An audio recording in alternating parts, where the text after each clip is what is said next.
This is the book called Well, I Never. And it was written by Susan Pearson and illustrated by James Warhola. Let's see the book. Oh, look, there are little pigs flying all over the place. It rained so hard on Friday night, the corn had grown as tall as trees by morning. Mavis got lost in it when she went for the mail, and we didn't see her again till dinner time. There's Mavis. There she is by the mailbox.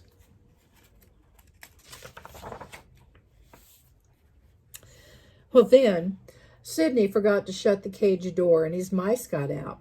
They ran straight to the kitchen where Aunt Bertha was fixing breakfast. She jumped right up onto the countertop and turned as white as a sheet. Then her hair turned white too. After that, all she could cook was white food. See all the little mice down there? They're sticking their tongues out and she's screaming.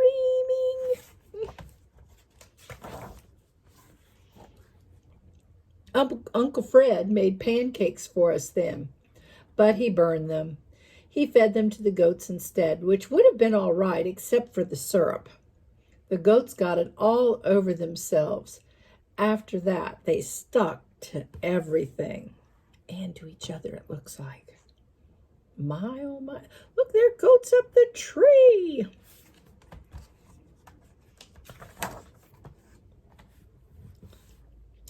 Paul went off to bale the hay, but he must have been wool gathering because he baled the sheep instead. All the sheep are all surrounded by the hay. He must have been wool gathering. Wool gathering is just kind of thinking on things other than what you're doing at the time. Ma fed popcorn to the chickens by mistake, and it popped inside their mouths or inside their stomachs. They spent the next hour and a half bouncing on and off the barn roof, with Ma running back and forth beneath them, trying to catch their eggs in the laundry basket. Oh my, that was a lot happening. Look at them bouncing off the roof. What will happen next? Grandma was so busy watching Ma and laughing that she poured a box of laundry soap into the pig slop. The pigs ate it anyway. Then they started blowing bubbles. Then they lifted right up off the ground. Sidney and I caught them with our butterfly nets and tied them to the fence so they wouldn't blow away. There they are down there catching with their butterfly net.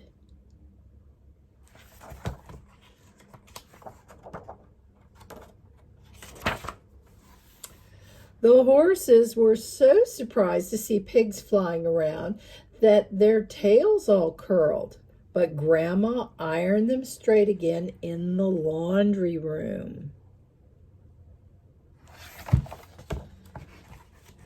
She was fixing them. That's one busy Grandma. The cows forgot the way to the pasture and got tangled in the laundry. They finally got loose and wandered off. Sidney and I found them in the melon patch, dressed in Ma's nightie and Aunt Bertha's girdle and Grandpa's Valentine boxer shorts. Oh, how silly they look. Then when we got back to the barnyard, Paul was sitting on top of the barn. So was the tractor. He must have been wool gathering again.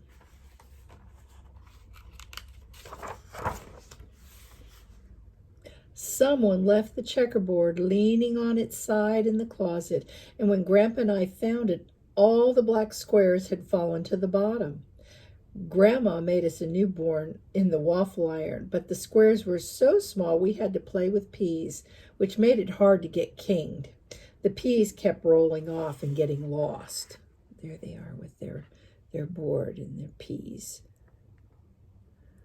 Maybe somebody even ate the peas. I don't know. Oh, Mama, what's happening there?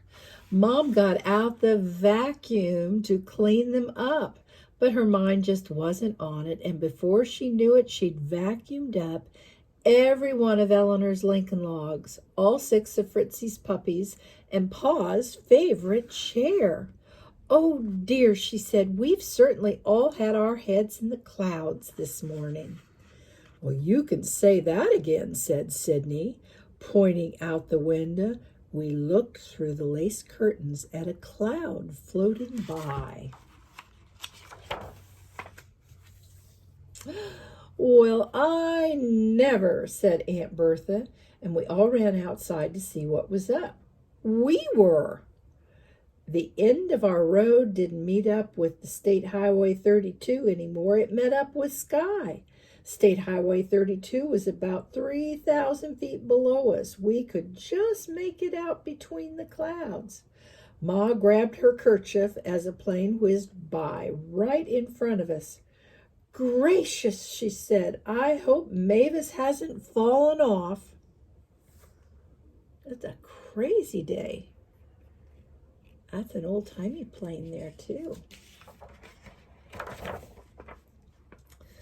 So, Delano ran to find a rope. He tied one end of it around the barn, and Sidney tied the other end to the pickup. Then we lowered the pickup. The farm dropped about 1,000 feet and then stopped. There you see the cows still way down there. We need more weight, called Sidney. So Delmore brought the horses. Sidney tied them onto the rope and lowered them, and we dropped another 500 feet. Delmore brought the sofa next, then the piano, and finally the cows. Well, that did it. We were back in Iowa. Well, at least most of their stuff is.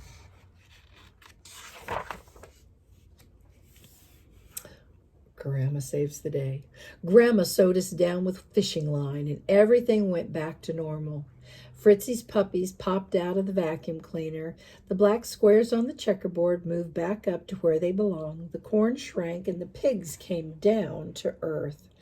I'm certainly glad that's over, said Ma, as we sat down to dinner of white rice, white bread, white potatoes, white onions, white cheese, and milk. What a day that was.